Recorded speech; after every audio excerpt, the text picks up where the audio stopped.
The waves crashed against the rocky shore as the storm rolled in. Baju, a young and ambitious trader, walked along the beach, searching for rare treasures washed up by the tide. But that night, he found something far more valuable than gold, a single strand of shimmering silver hair. What happened next would turn him into the most sought-after merchant in the kingdom, captivate the hearts of noble women, and spark a greed so deep that it would lead him into forbidden waters. Sometimes, the most dangerous thing a man can hold is a secret he doesn't understand. He thought he had discovered a simple treasure. Instead, he had stolen something sacred, something that did not belong to him. This is the story of how one man's ambition led him to betray a love beyond his understanding, awaken the wrath of the ocean itself, and bring upon himself a curse that no man had ever survived. Just before we dive deeper into this epic tale, we'd love to know where you're watching from. If you're enjoying this story, don't forget to hit that subscribe button, because tomorrow, we've got an extra special story lined up for you, and you definitely won't want to miss it. The sun hung low in the sky, casting golden ripples over the restless sea. Waves rolled onto the shore of Madu village, a bustling coastal town known for its fishermen, traders, and storytellers. The scent of roasted fish and fresh sea breeze mixed in the air as people bustled about, their laughter and chatter filling the lively market square. Baju, a young trader with sharp eyes and quick hands, walked along the shoreline. He was no fisherman, but he often came to the beach early in the morning to look for anything valuable that the sea might bring. Sometimes, he found rare shells that wealthy traders would buy. Other times, he found lost jewelry from careless travelers. But that morning, he found something far more precious. A single strand of hair lay on the wet sand. It was unlike anything he had ever seen before. Long and shimmering like liquid silver, it glowed softly, even in the bright sunlight. As he picked it up, he felt warmth against his skin, as if the hair was alive. His heart pounded with excitement. "This must be a gift from the gods," he whispered.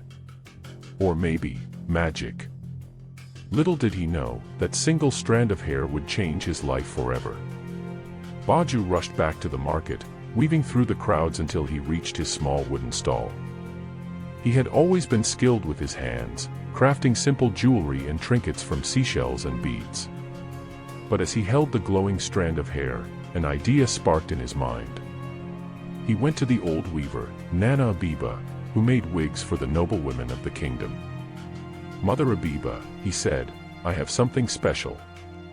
Can you weave this into a wig?" The old woman squinted at the shimmering strand, her eyes widening in awe. "Where did you find this, Baju?" "This is no ordinary hair. I found it on the shore," he lied, unwilling to share his secret discovery. "Please, can you weave it into a wig?"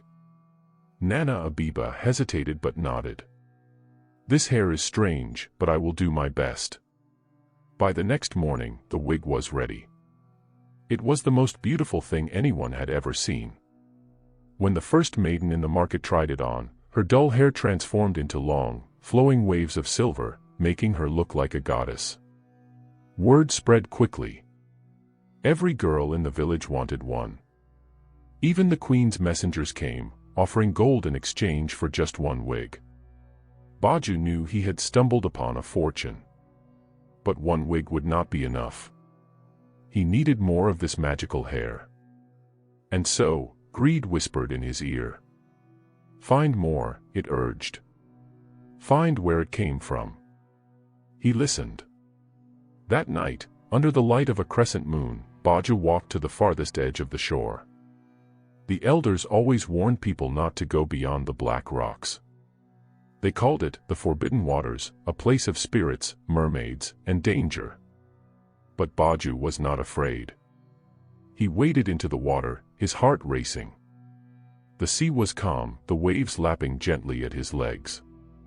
Then, he heard it, a voice, soft as the wind, singing a tune that made his skin tingle. Out of the water rose a creature more beautiful than anything he had ever seen. Her skin was dark and smooth, glowing faintly under the moonlight. Her long hair shimmered like the stars, cascading down her back in waves of silver. Her eyes, deep and knowing, watched him with curiosity. "Who are you?" she asked, her voice like the sound of water trickling over pebbles. Baju swallowed hard. "My name is Baju. And you are a mermaid." She smiled. "My name is Mera." A shiver ran down his spine. He had found the source of the magic. And he was determined to take more. Baju knew he could not take Mera's hair by force. He had to be clever. So, he spoke sweet words, letting his charm flow like honey. "I have heard of mermaids, but none as beautiful as you," he said, his voice smooth. Mera blushed, twirling a strand of her silver hair between her fingers. "You are kind, Baju." He smiled. "I wish I could show you my world, the taste of roasted fish, the sound of drums at a festival, the feel of warm sand under your feet." Her eyes sparkled with wonder. "I have never felt sand," she admitted. "Nor tasted roasted fish." "Then let me show you," he said. "But in return, may I have a single strand of your hair? Just one, to keep as a memory of this night." Mera hesitated. Her hair was special, holding the magic of the sea. But her heart, curious and longing for human experiences, made her agree. She pulled a single strand from her head and handed it to him. "One strand," she warned. "No more." Baju smiled, hiding his excitement. "One strand," he promised. But it was a promise he never intended to keep. As days passed, Baju visited Mera often. He brought her small gifts, pearls, woven cloth, dried fruits. He told her stories of the kingdom, of music and dancing, of love and laughter. Mera, enchanted by his words, gave him more strands of her hair in exchange for these little treasures. She did not know that each strand he took was being sold for gold. What started as business slowly turned into something else. Baju found himself drawn to Mera's laughter, to the way her eyes sparkled when he told her stories. He looked forward to their secret meetings, not just for her hair, but for her company. For the first time in his life, he felt something real. But secrets do not stay hidden forever. And Mera was about to learn the truth. One evening, Mera followed Baju without him knowing. She saw him enter the market, watched as he handed her silver strands to the wig maker, and heard the eager cries of women fighting to buy the magic wigs. Her heart shattered like glass. She had trusted him, loved him. But he had only used her. Anger, sadness, and betrayal swirled inside her, mixing with the ancient magic of the sea. Baju returned to the forbidden waters that night, unaware of what was waiting for him. Mera rose from the waves, her eyes no longer warm but cold as the ocean depths. "You lied to me," she whispered, her voice filled with sorrow. Baju stepped back, fear creeping into his heart. "Mera, I..." She lifted her hands, and the sea obeyed. A powerful wave crashed into Baju, sending him tumbling into the water. He gasped, struggling to breathe as Mera's voice echoed around him. "You stole from me. You broke my heart. And now, you will suffer." Baju clutched his chest as a strange pain bloomed inside him. His heart, once strong, began to harden, turning cold, turning to stone. Or rather, to coral. And so, his curse began. Baju stumbled onto the shore, coughing up seawater. His chest burned, but not from drowning, it was something far worse. He pressed a trembling hand over his heart and felt something rough beneath his skin. Hard. Unnatural. Coral. His heartbeat was slow, heavy, and no longer warm. A strange stiffness crept through his veins. He gasped for breath, looking up at Mera, who stood in the shallow water. Her silver hair no longer shimmered with warmth, it swayed like restless waves in the wind, reflecting her sorrow and anger. "You betrayed me, Baju," she said, her voice like a whisper carried by the ocean breeze. "Mera, please." He wheezed. But she turned away, disappearing beneath the waves. The moment she was gone, pain exploded in Baju's chest. He collapsed on the sand, his vision blurred. The weight of the coral in his heart was growing, spreading. He clenched his fists. No. He would not let this curse take him. He had to find a way to break it. But how? The next morning, Baju hid his pain as best he could and made his way to the hut of the village healer, Mama Os. She was an old woman with wrinkled skin, wise eyes, and knowledge passed down through generations. As he stepped inside, the scent of burning herbs filled his nose. Mama Os turned to him, her gaze sharp. "I felt a disturbance in the waters last night," she murmured. "What have you done, Baju?" Baju's throat tightened. I need your help." He placed a hand over his chest, his heartbeat slow and heavy beneath his palm. Mama O stepped closer, placing her fingers against his skin. The moment she touched him, her eyes widened. The heart of a man should be warm, full of life. But yours. She pulled her hand back, her lips tightening. "It is turning to coral." Baju swallowed hard. "How do I stop it?" Mama Os shook her head. "Mermaids do not curse lightly. You stole from her, tricked her, and broke her heart. This curse is bound to her pain. Tell me how to break it," he pleaded. The old woman sighed, gathering a handful of white cowrie shells. She tossed them onto the mat in front of her, watching as they landed in strange patterns. Her eyes darkened. "The only way to break this curse is through true love." Baju's heart sank. True love. He had lied to Mera, tricked her, and now she hated him. How could he ever win her heart again? Days passed, and Baju's curse worsened. His skin, once smooth, now had tiny rough patches forming over his chest. His movements became slow, as if the ocean weighed him down. He could no longer ignore it. He had to face Mera again. One evening, as the sun dipped behind the horizon, he returned to the forbidden waters. "Mera," he called. "Please, let me speak with you." The sea was silent. "Mera, I was wrong." His voice cracked with desperation. "I was greedy, but I never meant to hurt you. Please, forgive me." The waves lapped at the shore, mocking him with their indifference. Then, a voice, soft, broken, answered. "Forgiveness." Mera rose from the water, her silver hair swirling around her. "You ask for forgiveness after what you've done?" Baju took a shaky step forward.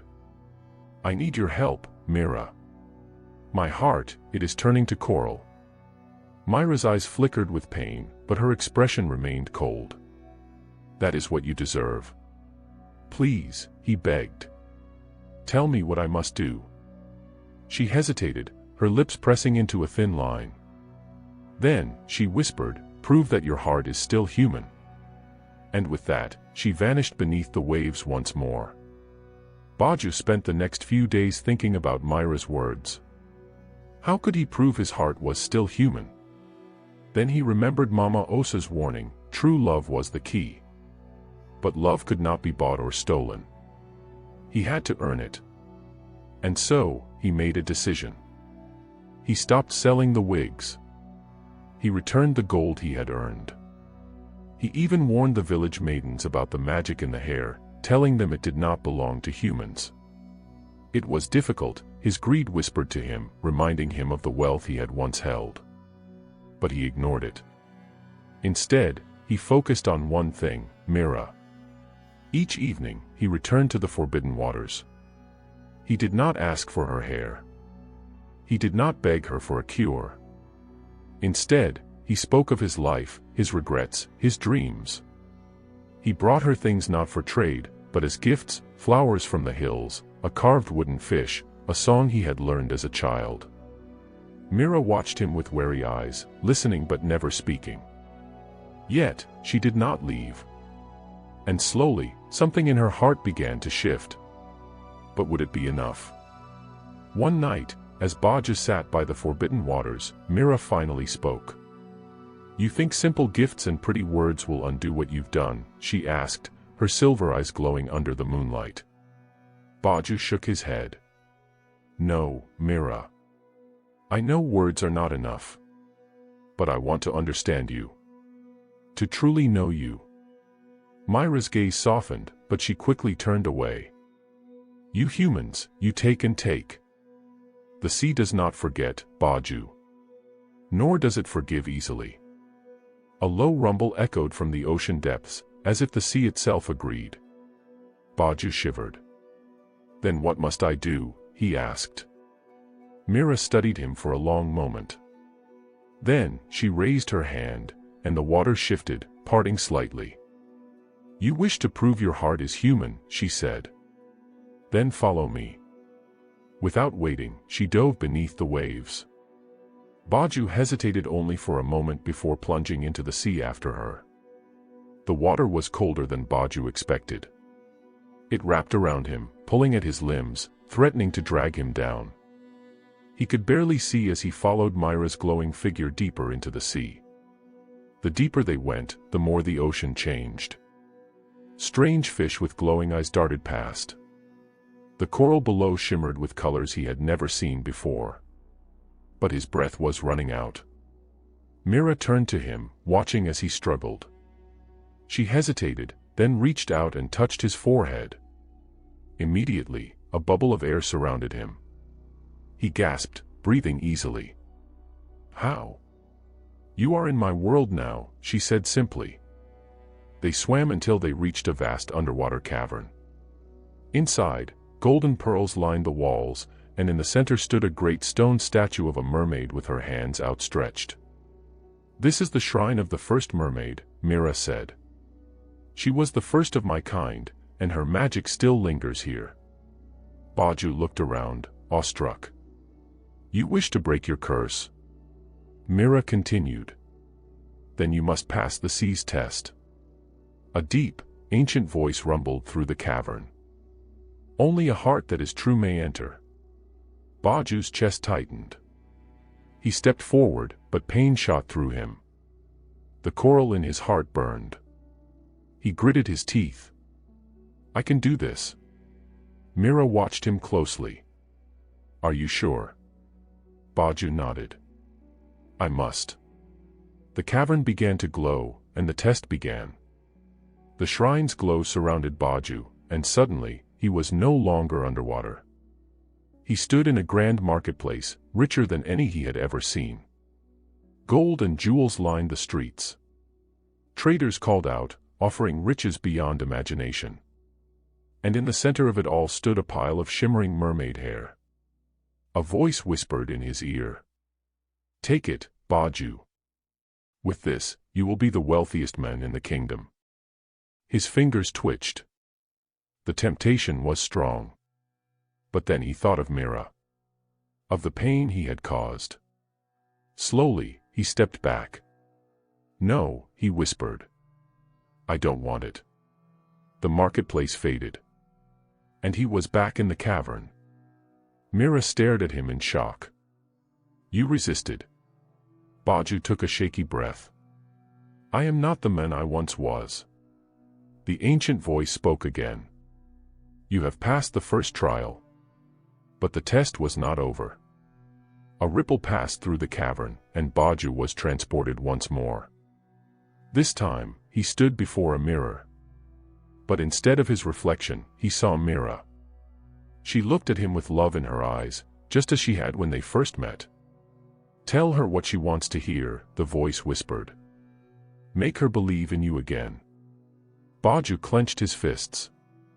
He had lied to Mera before.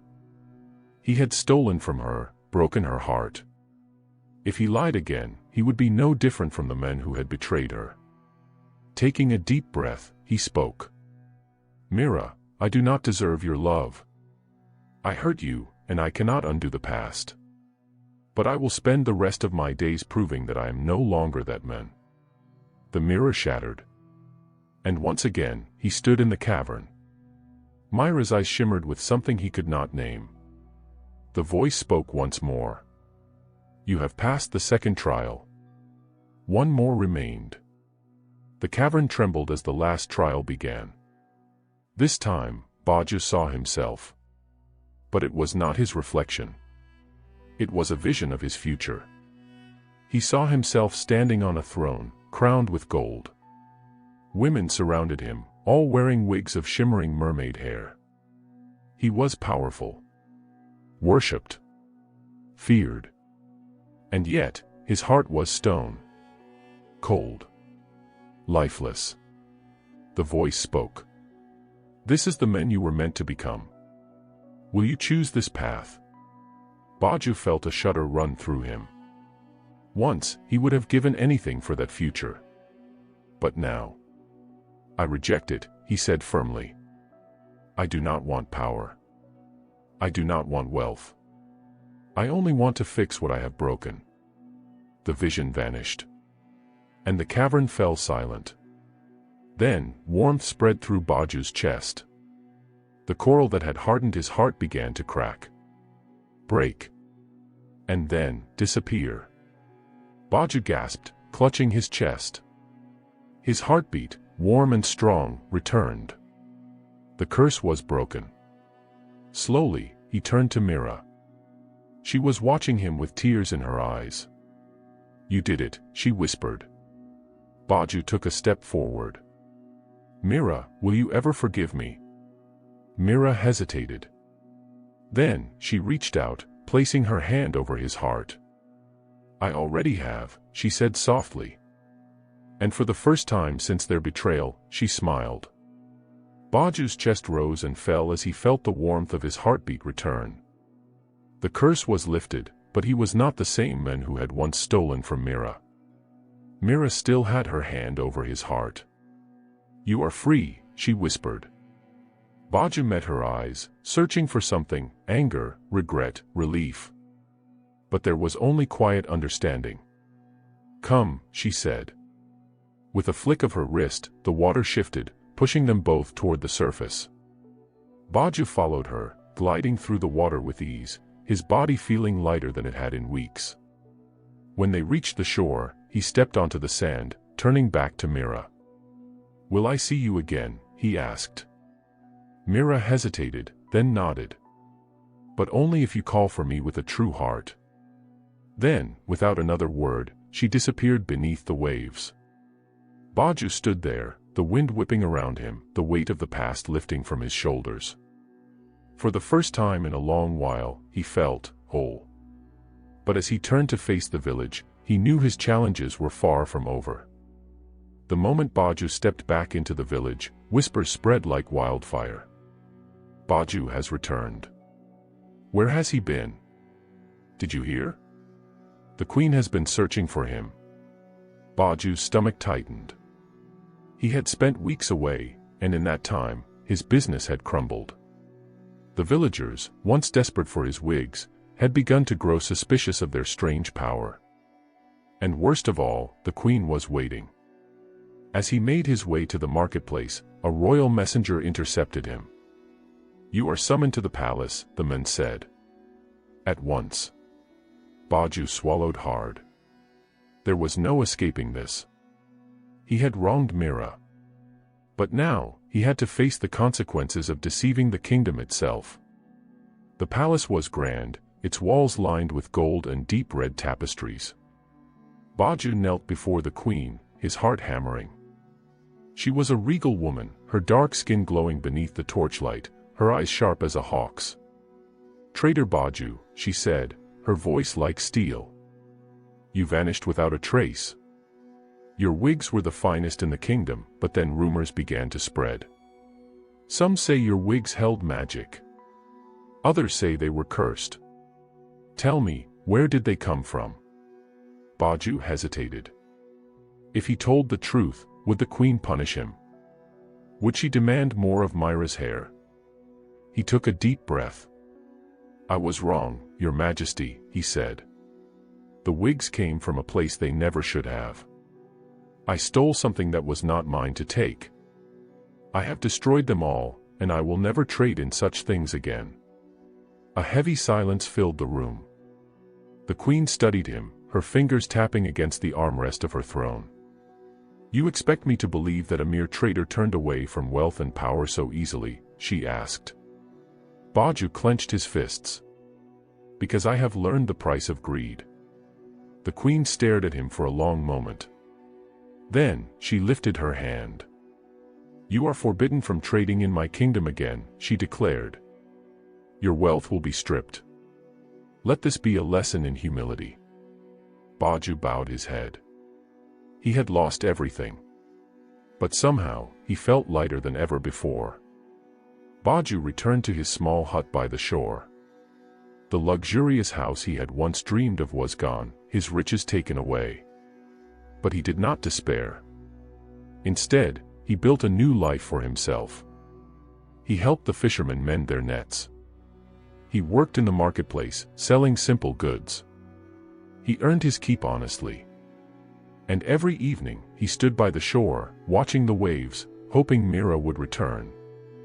And one night, she did. The waves shimmered under the moonlight as Mera emerged from the sea. Her silver hair glowed, her eyes softer than before. "You waited for me," she said. Baju smiled. "I will always wait for you." Mera swam closer, resting her arms on the shore. "The sea is my home. I can never leave it. But if you truly wish to know me, then you must know the ocean as I do." Baju knelt before her. "Tell me how." She lifted a small shell, pressing it into his palm.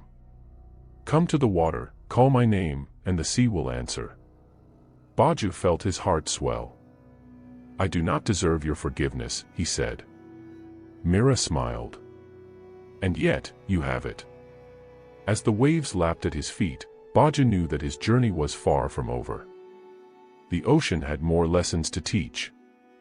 And love had only just begun. The shell in Baju's hand felt warm, as though it pulsed with life. Mera smiled. "When you are ready, whisper my name into the shell, and the sea will guide you." Baju traced his fingers over the smooth, iridescent surface. He longed to be with Mera, but the ocean was not his home. Could he truly belong in her world? "I will come," he promised. Mera nodded, her silver hair flowing in the water like moonlight. "Then I will be waiting." With that, she disappeared beneath the waves. Baju held the shell tightly, knowing his next journey was just beginning. Days passed, and Baju could not stop thinking about Mera. Every time he touched the shell, he felt an irresistible pull toward the sea. One evening, as the sun dipped below the horizon, he made his decision. He walked to the shore, took a deep breath, and whispered, "Mera." The shell vibrated in his palm, and the waves surged forward, wrapping around him like welcoming arms. Before he could react, the water pulled him in, dragging him beneath the surface. Instead of drowning, he found himself breathing easily. A faint glow surrounded him, protecting him from the crushing pressure of the deep. He was in Mera's world now. The ocean stretched around him in endless shades of blue and green, filled with strange and wondrous creatures. Schools of glowing fish darted past, and coral towers rose like underwater castles. But before he could take in the beauty, a voice called out sharply, "You do not belong here, human." Baju turned to see a tall, powerful merman with dark, stormy eyes and golden markings on his chest. He held a trident, and his expression was fierce. "Who are you?" Baju asked. The merman's eyes narrowed. "I am Koro, guardian of the deep. And you are trespassing in sacred waters." Baju's heart pounded. "I was invited." "By Mera." Koro's expression darkened. "Mera." He spat her name like venom. "That foolish girl has brought danger to us all." Before Baju could protest, Koro raised his trident. "You should not have come here, human." With a wave of his weapon, the ocean around Baju trembled. And then, darkness. Baju awoke in a cavern, his wrists bound by shimmering strands of seaweed. The water around him was strangely still, as if trapped within an invisible force. Mera was nowhere to be seen. "You were a fool to think you could enter our world so easily," a voice growled. Koro swam closer, his golden tattoos glowing faintly. "I don't understand," Baju said. "I meant no harm." Koro scoffed. "Your kind always means harm. First, you steal from us. Then, you betray us. And now, you come seeking more." Baju shook his head. "I came for Mera. Nothing else." Koro's eyes flickered with something unreadable. "She is blind to your deception." Before Baju could argue, a new voice rang out. "Enough, Koro." Mera. She swam into the cavern, her presence commanding. Her silver hair floated around her like a halo, and her eyes burned with defiance. "You have no right to keep him here," she said. Koro clenched his jaw. "I have every right. He is a threat to our kind." Mera crossed her arms. "Then let the elders decide." A tense silence followed. Then, with a reluctant nod, Koro slashed his trident through the water, cutting Baju's bindings. "Very well," he said. "But if the elders deem him unworthy, he will never leave these waters again." Baju swallowed hard. He had won a temporary reprieve. But his real trial had yet to begin. The elders' council was held in a vast underwater temple made of pearl and coral. At its center sat 3 ancient merfolk, their scales shimmering like crushed gems. Mera and Baju floated before them, while Koro stood off to the side, arms crossed. "Speak, human," one of the elders said, her voice smooth as the tide. "Why have you come to our world?" Baju straightened. "To be with Mera." The elders exchanged glances. "And what will you offer in return?" Baju hesitated. I don't know." Koro scoffed. "See. He is nothing but a selfish land dweller." Mera stepped forward. "He has changed." An elder turned her sharp gaze on Baju. "Prove it." The water around him shimmered, and suddenly, he was no longer in the temple. He was reliving his worst moments. The moment he first took Mera's hair. The greedy hunger in his eyes as he sold the wigs. The heartbreak on Mera's face when she learned the truth. Shame crushed him. But then, a new vision. Him resisting the temptation of wealth. Him choosing to speak the truth instead of telling Mera what she wanted to hear. Him giving up everything for the chance to make things right. When the visions faded, Baju found himself back in the temple. The elders studied him in silence. Then, one of them spoke. "You have done great harm, human. But you have also shown great growth." Another elder nodded. "You may stay among us, but under one condition." Baju's breath caught. "What condition?" The elder's eyes gleamed. "You must pass the final test. You must face the spirit of the ocean itself." Koro smirked. "Let's see if you survive." Baju stood at the edge of a deep, swirling abyss. The water around it pulsed with ancient magic. Mera squeezed his hand. "Be careful," she whispered. Baju swallowed hard and stepped forward. The abyss swallowed him whole. At first, there was nothing but darkness. Then, whispers. "Why do you seek the sea, human?" Baju steadied himself. "Because I love Mera." The whispers grew louder. "Love is not enough. You are a creature of land. You do not belong here." Baju's heart pounded. "Then tell me how I can belong." The abyss rumbled. "Sacrifice." Baju braced himself. "What must I give?" The whispers hissed. "Your past. Your body. Your name. If you wish to stay, you must become one of us." Baju's breath caught. "You mean? I must become a merman?" The ocean spirit did not answer. Baju's mind raced. To live in the sea forever. To never walk on land again. Was he willing to give up everything? Then he thought of Mera. And he knew his answer. Taking a deep breath, he said. Baju's heart pounded as the ocean spirit's words echoed in his mind. Your past. Your body. Your name. If you wish to stay, you must become one of us. He had made many sacrifices, but could he truly give up his human life? Before he could answer, a deep tremor shook the abyss.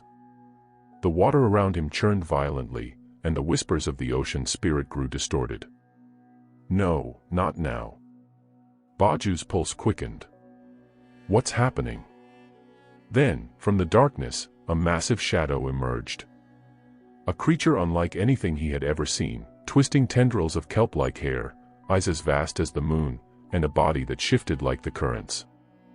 It was neither merfolk nor beast, it was something ancient. Something forgotten. Mera's voice rang in his mind. Baju. Something is wrong. The spirit is not what it seems. Baju gasped as the creature's many eyes locked onto him. You were never meant to come this far. A chilling realization settled over him. This wasn't the spirit of the ocean. This was something else. Something that had been hiding beneath the waves for centuries. And now, it had awoken. Baju struggled against the crushing weight of the water as the monstrous being loomed before him. Its body twisted and shifted, sometimes appearing as 1,000 writhing tentacles, other times as a giant with flowing hair like tangled seaweed. You were meant to fail, human, the creature hissed. Baju's breath caught. What do you mean? The creature's many eyes narrowed. You are not the first land dweller to seek the ocean. And you will not be the last. But none were ever meant to succeed. Baju's mind reeled. Had others tried before him? Had they all failed? Mera's voice rang out from above. Baju. Get out of there. But he couldn't move. The creature's presence held him frozen in place. Then, it began to change. Before his eyes, the monstrous form melted away, revealing the figure of an old man with deep, glowing scars across his chest. His eyes were clouded, filled with wisdom and sorrow. I was once like you, the man said, his voice ancient and weary. Baju's heart pounded. You were human. The man gave a slow nod. Long ago, I sought the love of a mermaid. I, too, wished to live beneath the waves. But I was deceived. Baju's breath caught. Deceived by who? The old man's eyes darkened. The ocean itself. Mera appeared beside Baju, her silver hair floating around her, her eyes wide with fear. It's true, she whispered. I never told you, but the ocean is alive. It chooses who may stay and who must suffer. The old man gave a bitter smile. And those who stay too long become part of it. Baju's chest tightened. What do you mean? The man raised his hand. His fingers shimmered like water, his skin shifting between solid and liquid. I became one with the sea. I lost my past, my name, my body.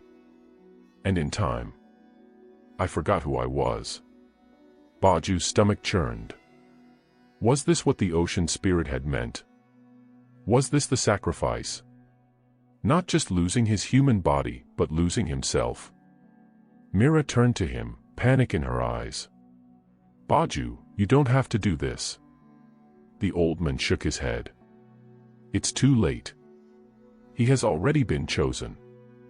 The abyss trembled. The water swirled, pulling Baju downward. You belong to the ocean now. Baju thrashed, but the current was too strong. Mera grabbed his hand, her grip firm. I won't let them take you. Baju gasped as Mera's silver hair began to glow, brighter than ever before. The old man's eyes widened. Her power. It's the only thing that can fight the ocean's will. Mera clenched her jaw. Then I'll use it. Before Baju could protest, Mera pulled him close. And everything exploded into blinding light. When Baju opened his eyes, he was no longer in the abyss. He was lying on the ocean floor, Mera beside him, her body trembling with exhaustion. Above them, the water churned violently, but the abyss had vanished. The old man floated nearby, his form flickering. "You disrupted the ocean's will," he murmured. "That is not an easy thing to do." Mera exhaled, her grip on Baju still tight. "Then let it be angry." Baju turned to her, his chest tightening. "You saved me." Mera smiled weakly. "Of course I did." The old man's expression was unreadable. "You may have escaped the abyss, but the ocean does not forget." A deep, rumbling voice echoed through the water. "You have defied me, Mera." The water shook violently, and Baju felt his breath catch. Mera went still. I know." The voice rumbled again. "Then you know what must be done." Baju turned to Mera. "What is it talking about?" Mera's face was pale. "I broke the ocean's law. And now I must pay the price." Baju's stomach dropped. No, I won't let that happen." But Mera's eyes were sad. "You don't have a choice." And before Baju could stop her, she let go. A powerful current wrapped around Mera, pulling her away. Baju screamed her name, but the ocean's grasp was too strong. The last thing he saw was Mera's tear-filled eyes. Then, she was gone. Baju surfaced, gasping for air. He was back on land, alone. The waves crashed against the shore, relentless and angry. Mera was gone. The ocean had taken her. Baju fell to his knees, his heart breaking. He had risked everything to be with her. And now, he had lost her. But as the wind howled around him, he clenched his fists. No. This wasn't the end. If the ocean thought it could take Mera from him, then he would find a way to take her back. Even if it meant defying the sea itself. Baju stood on the shore, his fists clenched.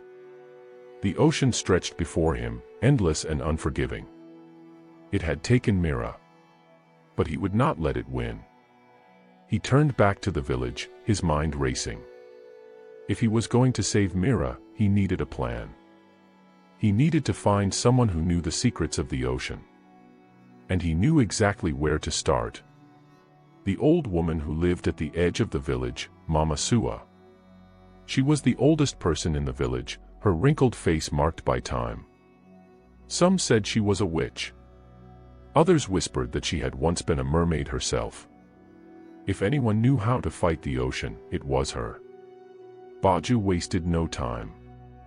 He sprinted through the village, ignoring the curious stares of the people. When he reached Mama Sua's hut, he pounded on the wooden door. "Mama Sua. Please, I need your help." The door creaked open, revealing the old woman. Her milky eyes studied him carefully. "You smell of salt and sorrow, boy," she said. "The ocean has taken something from you, hasn't it?" Baju nodded. "It took Mera. And I need to get her back." Mama Sua sighed. "Many have tried to defy the ocean, Baju. None have succeeded." Baju met her gaze. "Then I will be the first." The old woman was silent for a long moment. Then, she stepped aside. "Come in, boy. There is much to discuss." Inside Mama Sua's hut, the air was thick with the scent of burning herbs. Strange charms hung from the ceiling, bones, shells, and beads that clattered softly in the breeze. Baju sat on the floor as Mama Sua settled into her chair. "If you truly wish to challenge the ocean," she said, "then you must go where no man has dared to go before." She reached beneath her robes and pulled out a worn piece of cloth. Unfolding it carefully, she revealed a map, one unlike any Baju had ever seen. "This is the map of the sunken path," she whispered. Baju frowned. The sunken path. Mama Sua nodded. It is an ancient passage hidden beneath the waves. A place where even merfolk dare not tread. She traced her finger along the map, stopping at a dark mark in the center. Here lies the Palace of Tides, the dwelling place of the Ocean King. Baju's breath caught. The Ocean King. Mama Sua's eyes gleamed. He is the ruler of the sea. The one who decides the fates of all who enter his domain. If you wish to save Mera, you must find him. Baju's heart pounded. And how do I do that? Mama Sua leaned closer, her voice barely above a whisper. You must find the heart of the sea, a powerful relic hidden within the sunken path. Only with it can you stand before the Ocean King and demand Mera's release. Baju swallowed hard. A dangerous journey. A powerful relic. A ruler who could end his life with a single command. It was madness. But he had no other choice. He would do whatever it took to bring Mera back. Even if it meant facing the Ocean King himself. Before dawn, Baju prepared for his journey. Mama Sua gave him a small satchel filled with charms, protective talismans, dried herbs, and a vial of glowing blue liquid. This will allow you to breathe underwater for 3 days, she said. After that, the ocean will claim you. Baju nodded grimly. 3 days. That was all the time he had. As he stood on the shore, staring at the vast ocean, doubt crept into his mind. What if he failed? What if he never saw Mera again? But then he remembered the look in her eyes as she was taken. And his fear turned to determination. Taking a deep breath, he uncorked the vial and drank the glowing liquid. A strange warmth spread through his chest, and suddenly, he felt lighter, stronger. Without another thought, he stepped into the waves. The ocean pulled him in, and the world above disappeared. The journey had begun. Beneath the surface, the ocean was alive with color and movement. Schools of fish darted past, and glowing corals pulsed with light. Baju swam deeper, following the map Mama Sua had given him. The path was not easy, currents pushed against him, strange creatures watched him from the shadows, and the deeper he went, the colder the water became. Hours passed, and exhaustion weighed on his limbs. But he could not stop. Then, he saw it. A massive trench, stretching into the darkness below. The entrance to the sunken path. Baju took a deep breath and swam down. As he entered the trench, the light from above faded, and a heavy silence settled around him. He was in forbidden waters now. And something was waiting for him. As Baju swam deeper into the trench, a shadow moved in the darkness. A pair of glowing eyes appeared. Then, a monstrous creature emerged. It was unlike anything Baju had ever seen. A serpent with shimmering blue scales, its body stretching longer than a river. Its fangs gleamed like spears, and its voice rumbled through the water. Who dares enter the sunken path? Baju's heart pounded. I am Baju, and I seek the heart of the sea. The serpent's eyes narrowed. A foolish quest. None who enter this path return. Baju clenched his fists. Then I will be the first. The serpent let out a low, rumbling laugh. Brave words, human. But bravery alone will not save you. It coiled around him, its massive body cutting off his escape. If you wish to pass, it hissed, you must answer my riddle. Fail, and you will become my next meal. Baju swallowed hard. What is the riddle? The serpent's eyes gleamed. I have no legs, yet I run. I have no mouth, yet I roar. I have no lungs, yet I breathe. What am I? Baju's mind raced. No legs, yet it runs. No mouth, yet it roars. Then, realization struck. He took a deep breath and answered. The ocean. The serpent's eyes flashed. For a long moment, there was silence. Then, it moved aside. You may pass, it said. Relief flooded through Baju, but he knew the hardest part was yet to come. Beyond the serpent lay the deepest, most dangerous part of the ocean.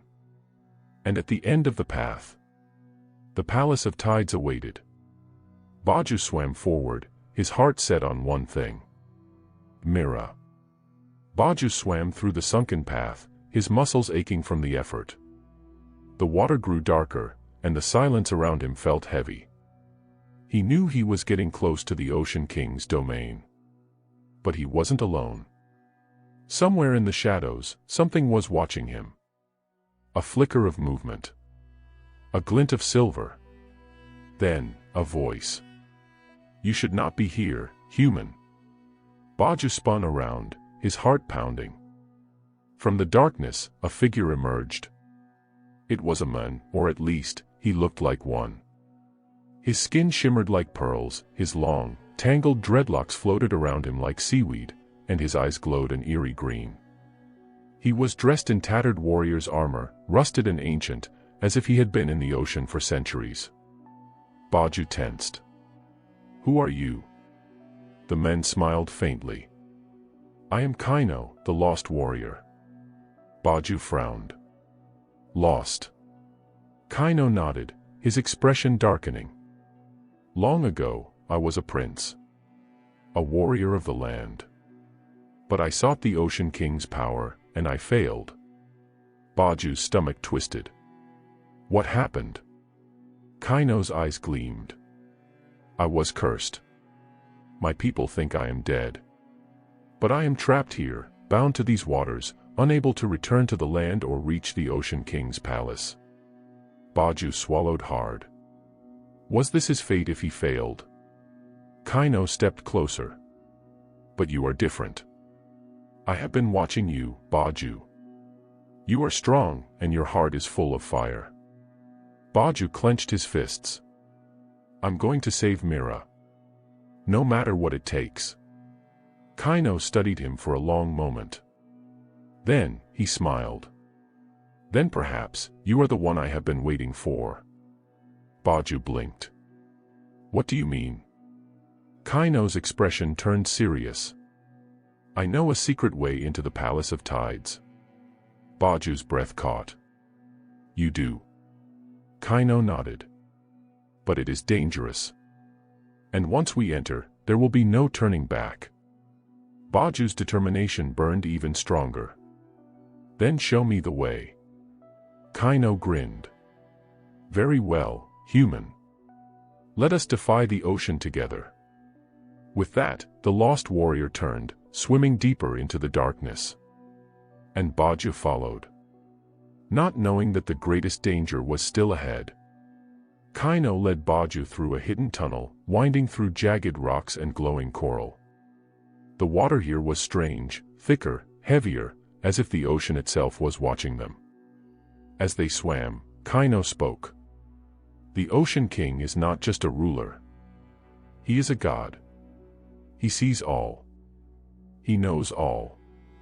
And he does not forgive those who break his laws. Baju's jaw tightened. Then how do we fight him? Kaino gave him a sideways glance. You don't. Baju frowned. Then how do we save Mera? Kaino's expression darkened.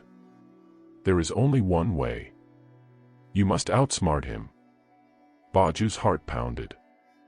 How could he outsmart a god? Before he could ask more, they reached the end of the tunnel.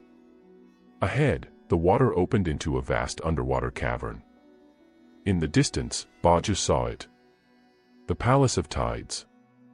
It was enormous, made of shimmering blue stone, its towers reaching into the dark ocean above. Strange glowing fish swam in spirals around it, and eerie whispers filled the water.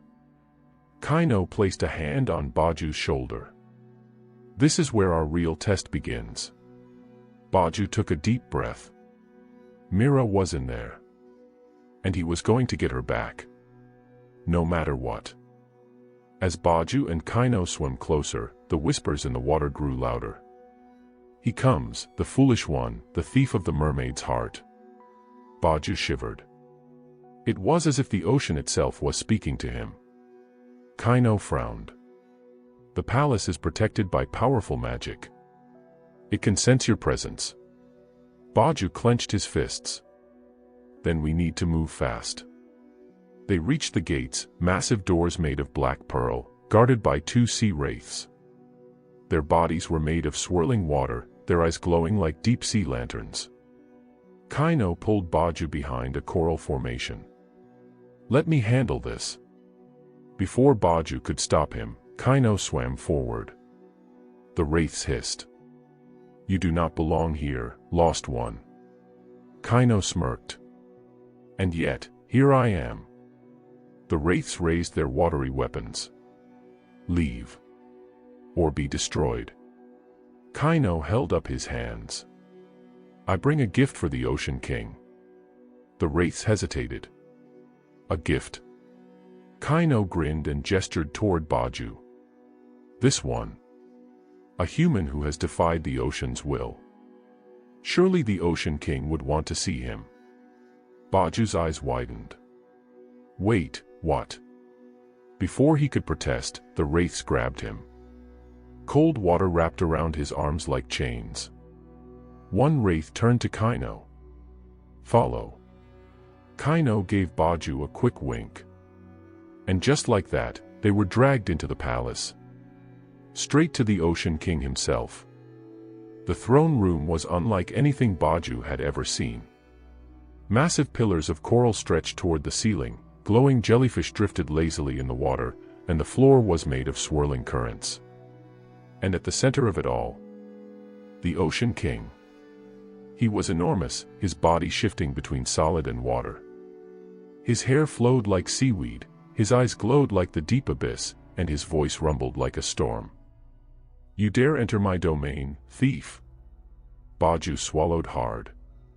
The Ocean King's gaze was piercing, as if he could see straight into his soul. Beside the throne, trapped in a cage of swirling water, Mera. Her silver hair floated around her, her eyes filled with shock. Baju. Baju's heart clenched. She was alive. But for how long? The Ocean King's voice shook the palace. "You have taken from me. You have broken my law. And now, you will pay the price." The water around Baju trembled. This was it. The final battle had begun. Baju's mind raced. He couldn't fight the Ocean King. But Kaino had said there was another way. He had to outsmart him. He took a deep breath and stepped forward. "I challenge you, Ocean King." The room fell silent. The Ocean King's eyes narrowed. "Challenge me." Baju nodded. "A game. A test of wits. If I win, you set Mera free." The Ocean King's gaze darkened. "And if you lose?" Baju clenched his fists. "Then you can take my life instead." Mera gasped. "No, Baju." The Ocean King's expression was unreadable. Then, he smiled. "Very well, human. Let us see if you are as clever as you think." And with a wave of his hand, the game began. The Ocean King's laughter rumbled through the palace like rolling thunder.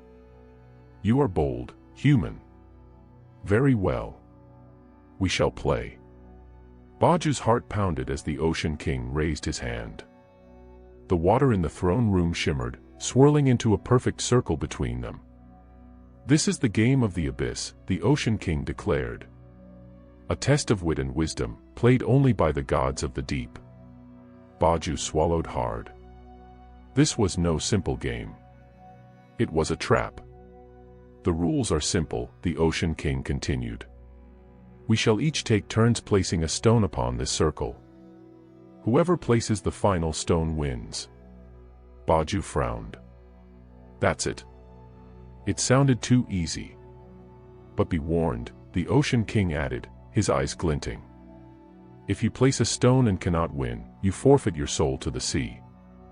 Mera gasped from her cage. "Baju, don't do this." Baju clenched his fists. This was the trick. The Ocean King wasn't just playing a game, he was setting a trap within the rules. If Baju made a wrong move, he wouldn't just lose.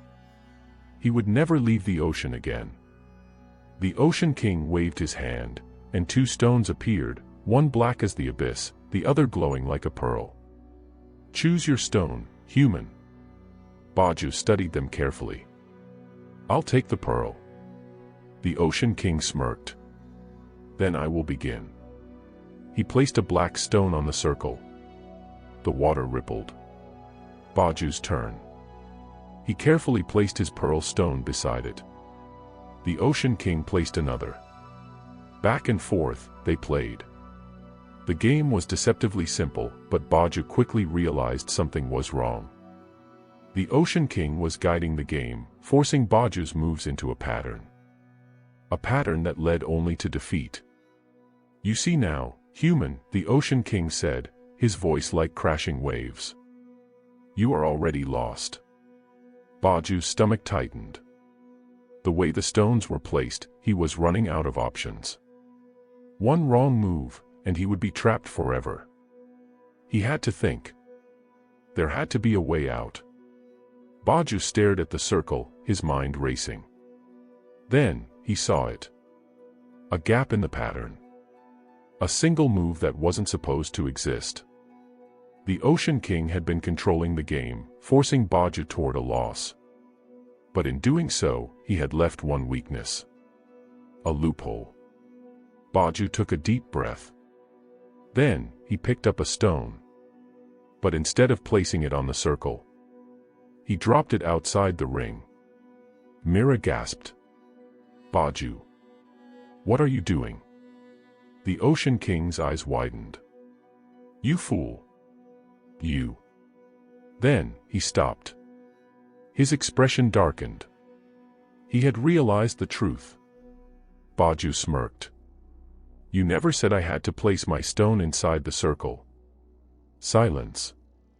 Then, the Ocean King roared. The palace trembled. The current surged. But he could do nothing. Because Baju was right. He had broken the game.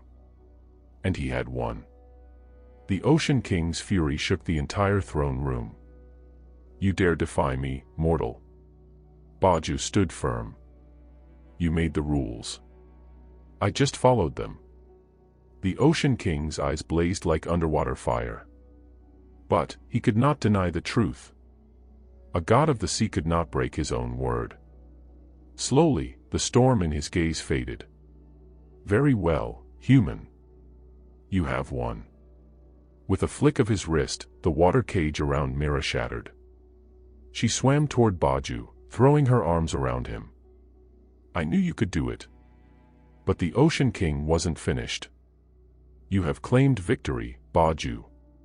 But you have also angered the sea.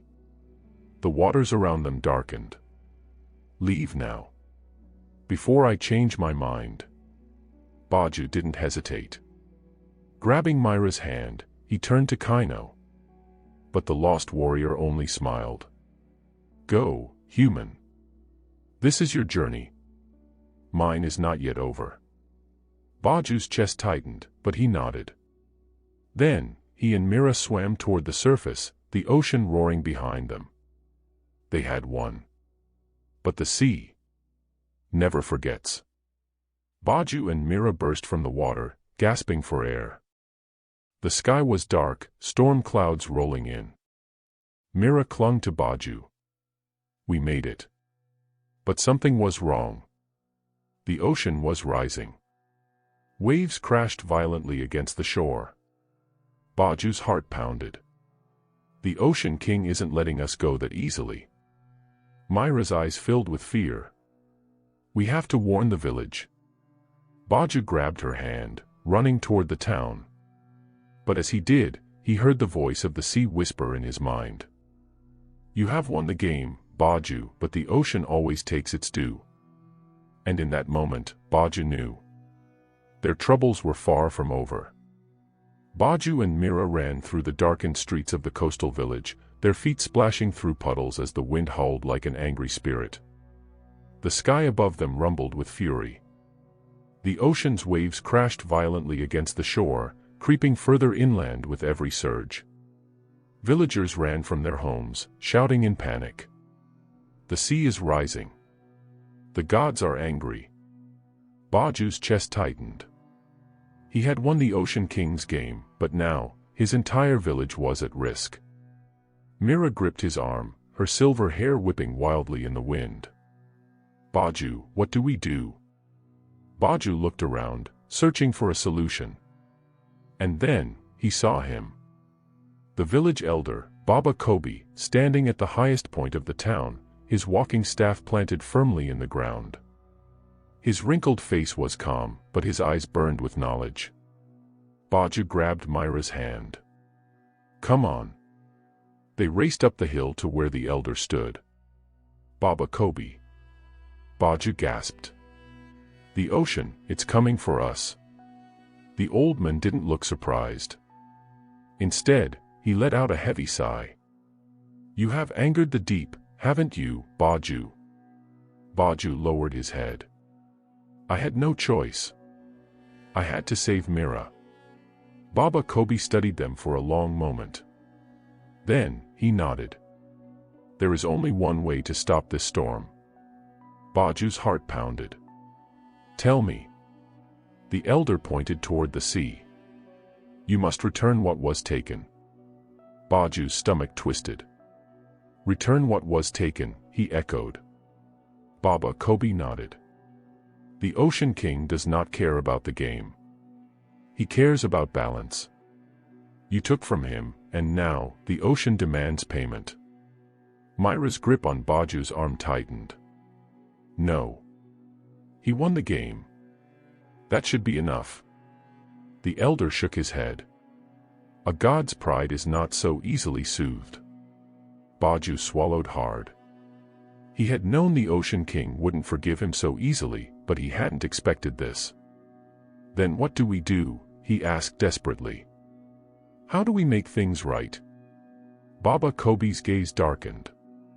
The sea demands a sacrifice. Mera gasped. No. Baju's blood ran cold. What kind of sacrifice? The elder turned to Mera. You. Mera's breath hitched. Baju immediately stepped in front of her. No. I won't let you take her. Baba Kobi sighed. Then the village will drown. Thunder cracked overhead.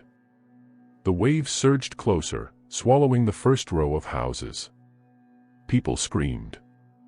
Mera looked around, horror in her eyes. Baju. She whispered. She knew. If she didn't return to the sea, everyone would die. But Baju clenched his fists. There had to be another way. And he was going to find it. The wind howled as Baju turned to Baba Kobi. What if I offer myself instead? He demanded. Mera's eyes widened. Baju, no. Baba Kobi shook his head. The Ocean King does not want you. He wants her. Mera's voice trembled.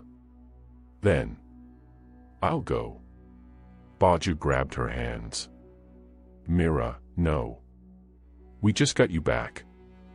There has to be another way. Tears welled in her eyes. If I don't go, your people will die. Baju clenched his jaw. He refused to accept that. Then, an idea struck him. The Ocean King wants balance, right? He asked Baba Kobi. The elder nodded. Yes. Then what if I give him something more valuable than Mera? Baba Kobi frowned. More valuable. Baju turned to Mera, determination burning in his chest. He had an idea. A crazy idea. But it was their only chance.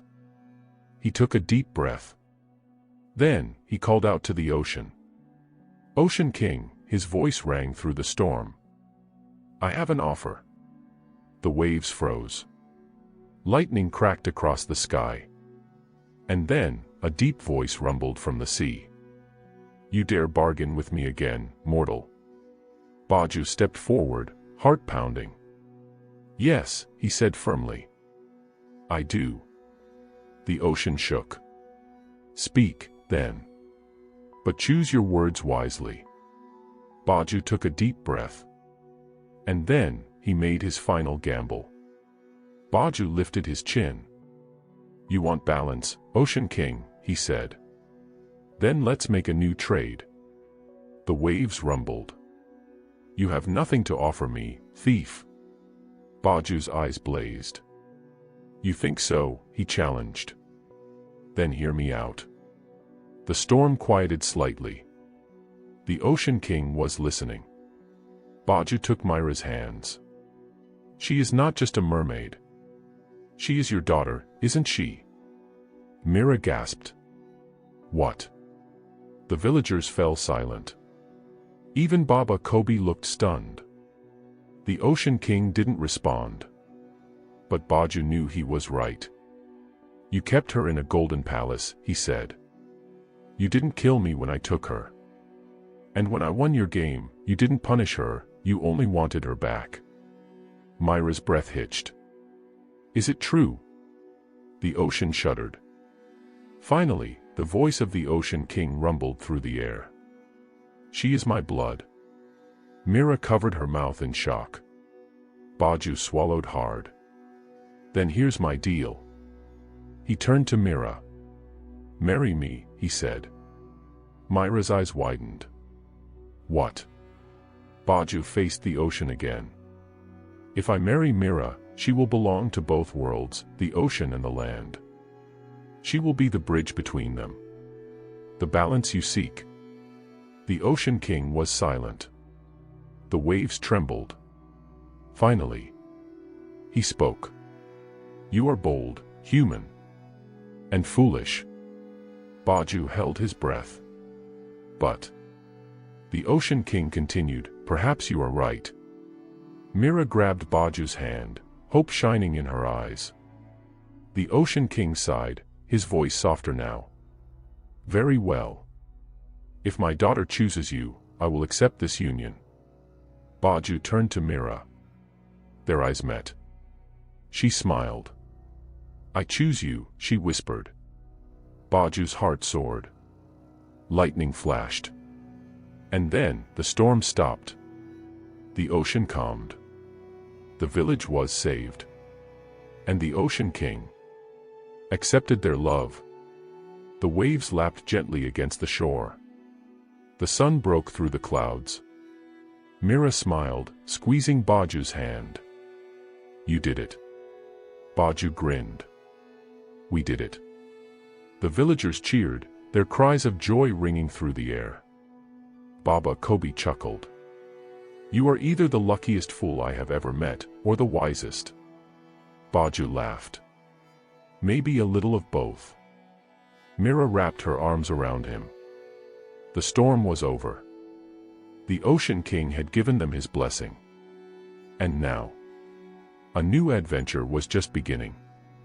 Baju and Mera lived happily, their love forever binding the world of men and the world of the sea. The waves no longer rose in anger, and the village flourished under the Ocean King's blessing.